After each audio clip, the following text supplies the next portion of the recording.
I think that it's important for people to be able to tell their stories because everyone deserves to be heard.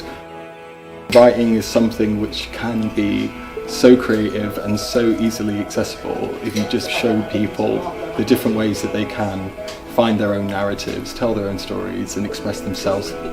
Our stories are important because it tells us how our life becomes more wonderful.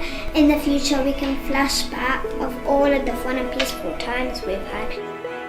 It just shows that it's a much needed project and it's a good project and people are showing an interest in it. Good to be able to express yourself and I think that it's good for your mental health.